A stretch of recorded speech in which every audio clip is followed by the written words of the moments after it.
नमस्कार, आप देख रहे हैं DDNRST। शीत सत्र में एक बार फिर राजीव रंजन सांसद ने सदन में सिलसिलेवार तरीके से विपक्षी सरकार को घेर कर पूरी बात पर विपक्षी को निरुत्तर किया। लल्लन सिंह ने कहा, भारत में फेडरेशन बिल का मुद्दा उठाते हुए गृह मंत्री अमित शाह को जिस तरह से गृह मंत्री की बोलती बंद की है, वह सदन में बैठे एक एक सांसद इस क्षण का गवाह है। लल्लन सिंह ने संघीय ढांचे पर टिप्पणी करते हुए सदन में बात उठाया। पेश एक रिपोर्ट। केवल आपकी बातों का उल्लेख किया। उन्होंने सुप्रीम कोर्ट के कुछ पारा का भी उल्लेख किया, लेकिन शायद उन्होंने इस बात का उल्लेख नहीं किया कि इस देश में संविधान के प्रावधानों की व्याख्या करने का अधिकार इस देश के सर्वोच्च न्यायालय को है और सर्वोच्च न्यायालय के संविधान पीठ ने 11 मई के अपने फैसले में इसकी विस्तृत व्याख्या की।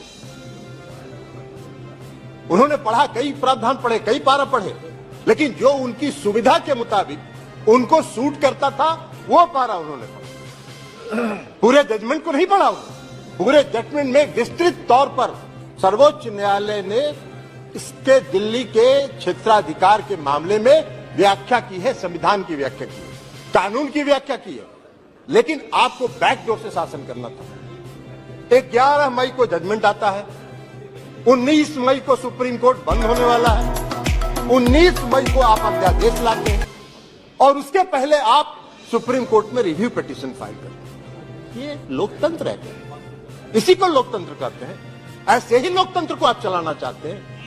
सभापति महोदय, लोकतंत्र चलता है लोकलाज से, और इस सरकार ने सारे लोक लाज को ताखे पर रख दिया और डुबो के इस दिल्ली में शासन करना चाहते हैं। आप बैकडोर से शासन करना चाहते हैं।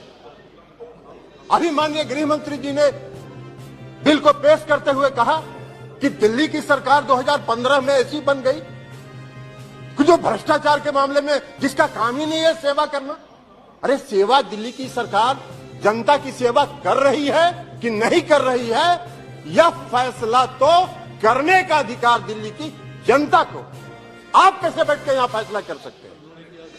आपको कौन अधिकार दिया है यहां फैसला करने का? चुनाव तो आप भी लड़ते हैं दिल्ली में, लेकिन आप 3 सीट पर सिमट जाते हैं, 3 सीट पर सिमट जाते हैं और उसके बाद भी कहते हैं कि भाई दिल्ली में जो सरकार है उसको सेवा का काम ही नहीं कर रही है। कौन सा काम आप व्याख्या करें? आपने दिल्ली के एमसीडी को सारे लोगों को मिला के एक एमसीडी किया, क्या हुआ हासिल आपका? दिल्ली के एमसीडी के चुनाव में भी आप हार गए, फिर भी आप बोलने में बात नहीं आ रहा है, फिर भी आप बोलने। तो लोक लाज जब आप ताकत पर रख दीजिएगा तो यही हो, क्योंकि आपने लोकतंत्र को समाप्त करने का निर्णय किया। आप अभी बात कर रहे थे गठबंधन की, आपने विस्तृत सुप्रीम कोर्ट के जजमेंट, हम एक पारा पढ़ना चाहते हैं, कई पारा को पढ़ा है। कल्याण बनर्जी साहब ने भी कहा है, बाकी लोगों ने भी कहा, फेडरल स्ट्रक्चर पर आघात है, संघीय ढांचा पर आघात है। ये जो अमेंडमेंट आपने ऑर्डिनेंस बिल लाया है, यह लोकतंत्र के खिलाफ है। सारा तो स्पष्ट कर दिया सुप्रीम कोर्ट ने। फिर आपको क्या अध्यादेश लाने की जरूरत पड़ी? क्यों आप इंतजार करते रहे? आपने रिव्यू पिटीशन फाइल किया था, तो रिव्यू पिटीशन जब आप फाइल किए थे तो रिव्यू पिटीशन का आप इंतजार करते। रिव्यू पिटीशन में सुप्रीम कोर्ट का क्या फैसला होता है, लेकिन नहीं, आपने इंतजार नहीं किया। आपने 19 तारीख को सुप्रीम कोर्ट बंद हो रहा है गर्मी की छुट्टी के लिए और 19 तारीख को आप अध्यादेश जारी कर रहे हैं। आपकी मंशा है, आपकी मंशा है बैकडोर से शासन करना, मनोनीत लोगों के माध्यम से चुनी हुई सरकार पर शासन चलाना। यही मंशा आपकी दिल्ली में भी है और यही मंशा देश के अन्य भाग में। ये कौन सा शासन आप चाहते, कौन सा लोकतंत्र स्थापित करना चाहते हैं? अभी चर्चा कर रहे थे माननीय गृह मंत्री, गठबंधन की चर्चा कर रहे थे, इंडिया की भी चर्चा कर रहे थे। अब इंडिया का फोबिया तो उनको समा गया है, इसलिए कि आज तक